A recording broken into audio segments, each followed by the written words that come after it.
Stay wavy TV, good vibes all the time. Stay wavy, yeah, you're on my mind. Ooh, Good news, y'all. Judges just ordered Trump administration to use contingency funds for SNAP payments during the shutdown. So two federal judges ruled nearly simultaneously on Friday that President Donald Trump's administration must continue to fund SNAP, the nation's biggest food aid program, using contingency funds during the government shutdown.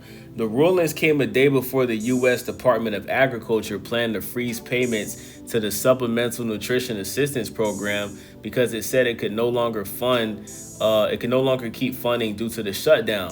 The program serves about 1 in 8 Americans and is a major piece of the nation's social safety net.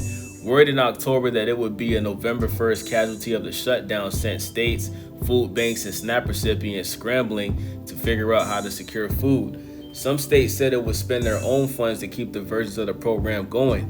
The program cost around $8 billion per month nationally.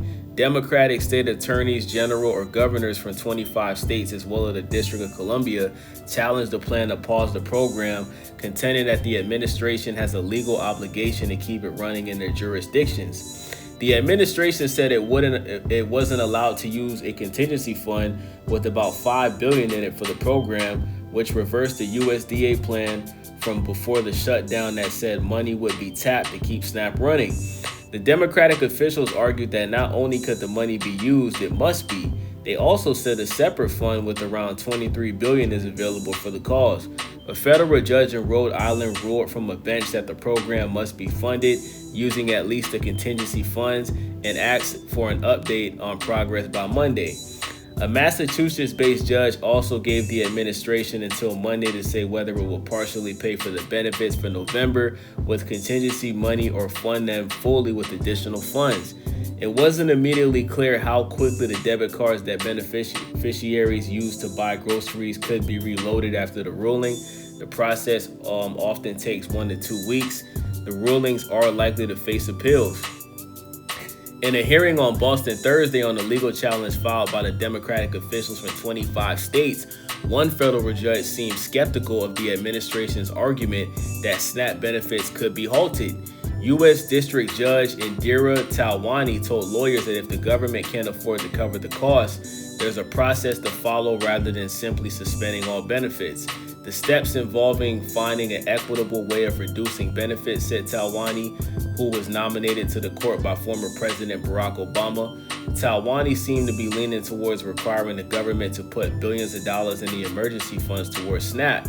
That, she said, is her interpretation of what Congress intended when an agency's funding runs out. If you don't have money, you tighten your belt, she said in the court. You are not going to make everyone drop dead because it's a political game someplace.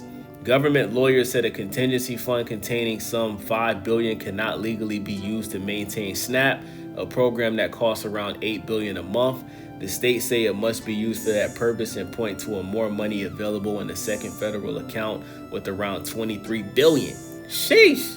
Talwani said ruling would apply nationwide, not just in the states that are part of the challenge. They could defy the intentions of the U.S. Supreme Court, which has limited the use of nationwide injunctions, though it hasn't prohibited them. Meanwhile, states, food banks, and recipients have been bracing for an abrupt shift in how low-income people can get groceries. The majority of states have announced more or expedited funding for food banks or novel ways to load at least some benefits onto the debit cards using the program. Advocates and beneficiaries say halting the food aid will force people to choose between buying groceries and paying bills. At a Washington news conference Friday, Agriculture Secretary Brooke Rollins, whose department runs SNAP, said the contingency fund in question would not cover the cost of SNAP for long. Speaking at a press conference with the House's Speaker Mike Johnson at the Capitol, she blamed Democrats for conducting a disgusting dereliction of duty by refusing to end their Senate filibuster as they hold out for an extension of health care funds. A push this week to continue SNAP funding during the shutdown failed in Congress.